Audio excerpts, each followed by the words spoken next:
If you are drawn to wrapping up things that you feel a little behind on instead of taking time out to manage your career, I want to share one thing with you.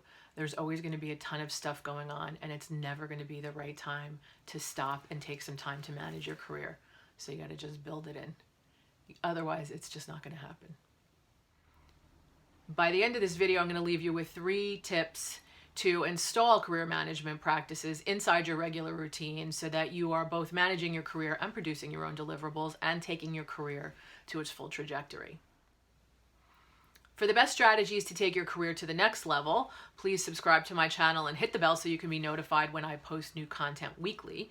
And thank you for helping me let the algorithm know to show my videos to women in corporate spaces who want to advance with ease and grace. I'm Christina dellisanti-Miller of Full Potential Realized, and I'm a career transition coach.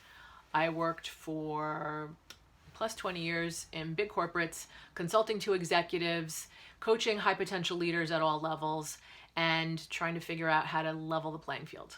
I've helped hundreds of women take their career beyond what they thought was possible, and I do that by sharing the behind the scenes insights about how the system works and how to best navigate it. Because those who use the system for their favor go farther and faster and with more ease than those who are just trying to have their work speak for itself. I just want you to have ease and joy in your career and to make your full contribution. Okay, so what would make it possible? Because I know that this is extremely compelling to focus on tons of deliverables, and I did it too, and I did it too. And I've spoken to a lot of people who are like, yeah, networking, great. Yeah, relationship building, looking for a sponsor. I got work to do. I'm busy. And I'm going to assert that doing some of these other things to manage your career may actually streamline and make it easier to accomplish your regular deliverables. It'll just happen differently than you having to pull all the weight yourself. It's not like we're adding more stuff on your plate. We're trying to just move things around and take some stuff off so that you can add this other piece, which will make your life easier and make your career work better. First tip is install the belief that having career management practices embedded in your regular routine is valuable and worth the time and as valid as any of the other deliverables you're working on.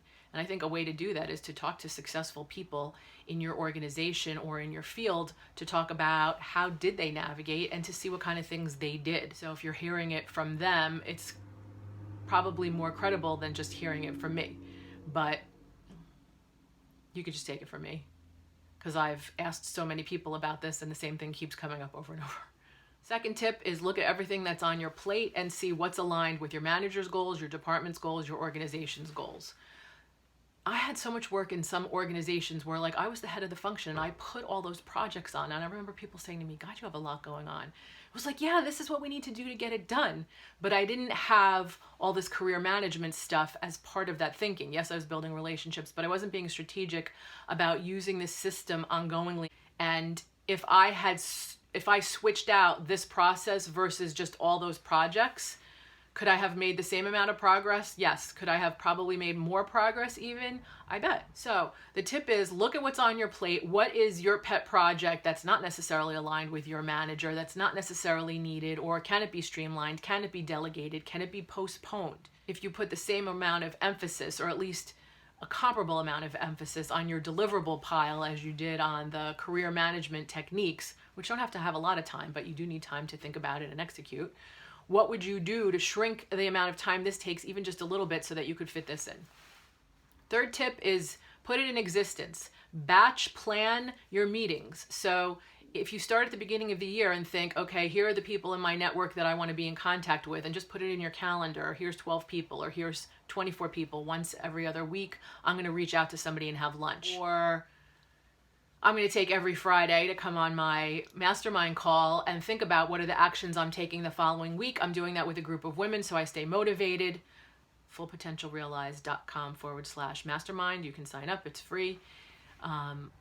Whatever, like doing it with a friend, think about what's going to have it be on your calendar and something that you honor and that you just don't blow off because you have something pressing that's all of a sudden urgent, right? It's not the urgent, but it is the important. And how do you set it up in a schedule that you'll honor? Breaking down your career management efforts into small bits and bites that you can embed into your weekly and monthly routines is an important part of my 8-step system for optimizing your career and your experience of your career. If you'd like to work one-on-one with me on customizing my system and implementing it in your specific workplace, check out my coaching offering at fullpotentialrealized.com/quick start.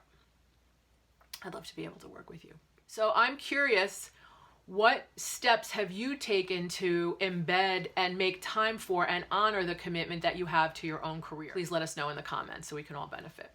Thanks for watching this video. Please give it a like, share it with your friends, give it a comment, and subscribe to the channel if you haven't already done so. I look forward to seeing you next time.